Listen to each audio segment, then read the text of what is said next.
giving up their rights to the state, but in this case to Gaia, Mother Earth. And they'll be rewarded for it. They'll get a razor blade ration that's special because they worship Mother Earth. But if you don't worship Mother Earth, you're toast. By the way, buy or sell, because the bank won't give you those privileges. It all works together. By the way, for a very humongous society controlling us. Well, going back to what you just said, the BBC this weekend had a headline that I showed people yesterday where they said rationing is needed. A credit ration on your card, like you said 20 years ago that they said. Now they're openly proposing you'll have a card and it has your rations on it for everyone for the earth. Every can of corn or beans will have a tax on it as well. But even if you have the money to buy it, you won't get it when your carbon credits run out. I mean, this is neo-feudalism. This is serfdom. That's right.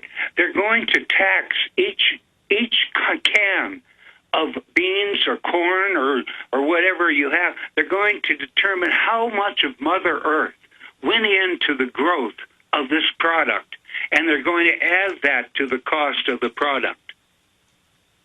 As if life hurts life. The whole process of life and death and regeneration of food is what the life cycle is. By taxing carbon dioxide that plants breathe, that all animals exhale, they can corner the entire life cycle.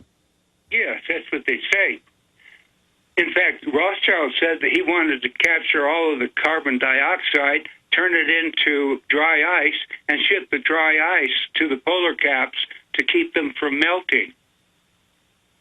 That's and of course, he's going to take care of it. And of course, he would make the money off of doing that. Excuse me, go ahead. And of course, he would make the money off of that, like Bill Gates patenting all this stuff to stop carbon dioxide. Oh, yeah, it would take a lot of dry ice to keep the polar caps from melting.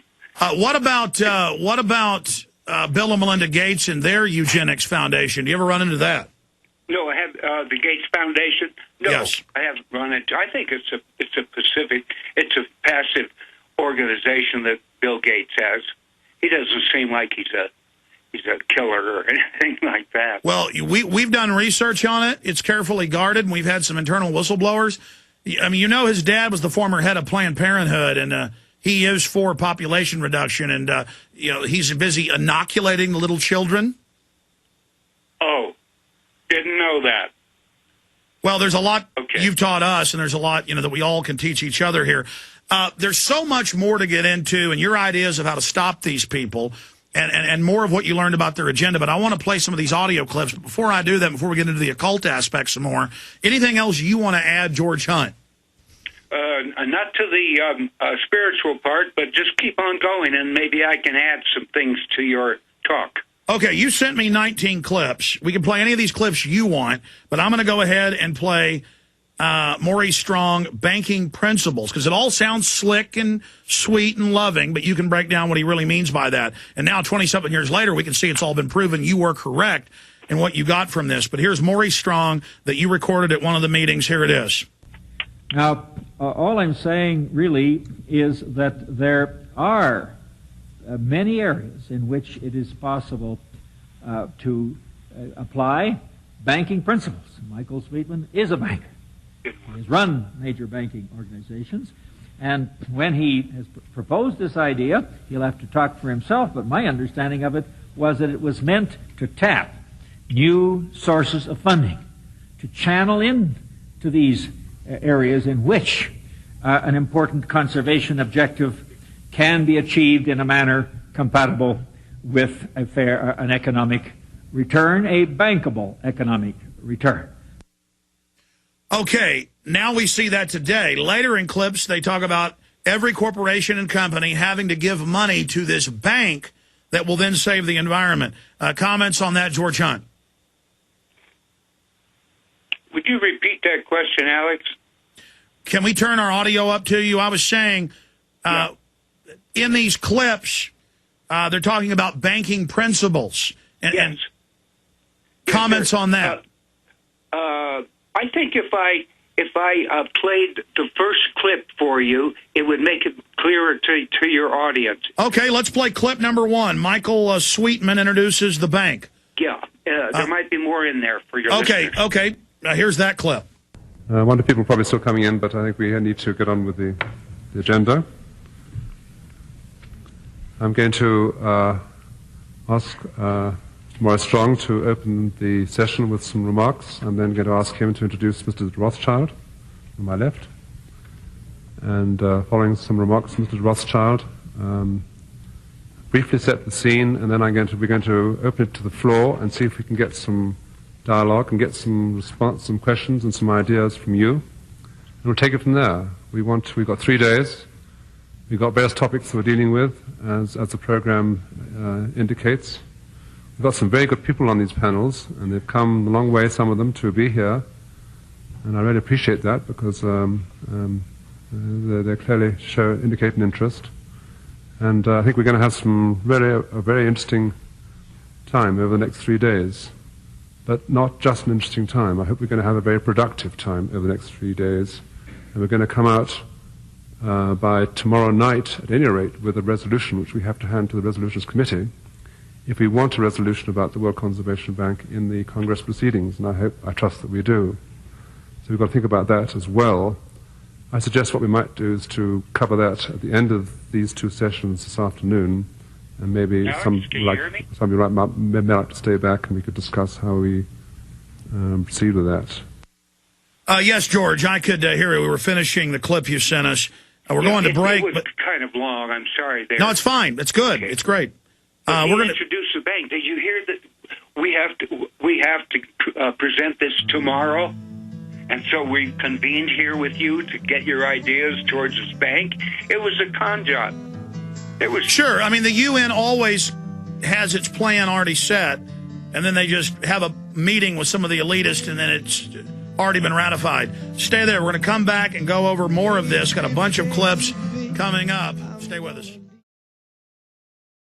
If you want to see this all put in context, folks, get the film Endgame Blueprint for Global Enslavement on DVD, 2.5 hours long, 40 minutes of extras, their whole master plan, their own statements.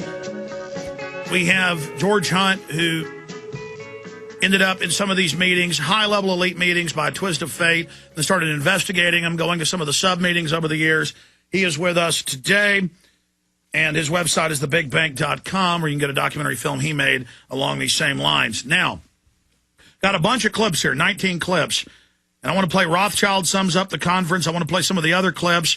Rothschild International Communism introduced. I want to go over these, but first off is 17. You want to play 17, David Lang. Now, tell people who David Lang is, George Hunt. Yes, he's a international banker from Montreal, Canada. Is a close friend of Michael Sweetman, the president of the World Conservation Bank. Okay, let's go ahead. Said about us. Yeah, this is what he had to say about us. Here it is. This looks like David Lang from Montreal.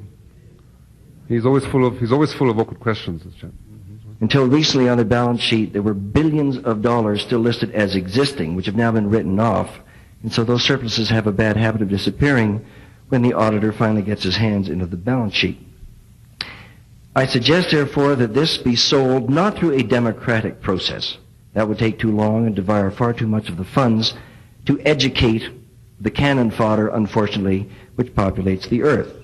We have to take almost an elitist program that we can see beyond our swollen bellies and look to the future in time frames and in results which are not easily understood or which can be, with intellectual honesty, be reduced down to some kind of simplistic definition. That's an amazing statement, George Hunt. Yes, it's amazing, all right. It turned my gut, and that's why I'm talking to you today, Alex. It just offended me so much. We're the cannon fodder that are unfortunately on the earth, and they're talking about billions of dollars they already had in their banking system and how and talking about our property as if it was already theirs and how they were going to get it. Yes, sir. And they're eliminating population all the time through AIDS, through mercenary armies, through people like the Black Guard people that were, we just found out that they were tied in with the CIA. They're going murdering Iraqis. It's the American people have to do something about it, or and we have to change our leadership. We have to get Cheney. We have to get Cheney up to the bar, to the Justice Bar, and find out why Halliburton hired these blackguard people that are killing citizens. It's all over. It's all through our society. We can't stop our government either. They just keep on killing. Well, we do have State Department Memorandum 200, where in 73, secretly to the CIA, it was U.S. government policy to use IMF and World Bank loans to force third world populations to reduce their population by at least 50%. Yes, that kind of stuff. That goes on. It goes on all the time, I guess.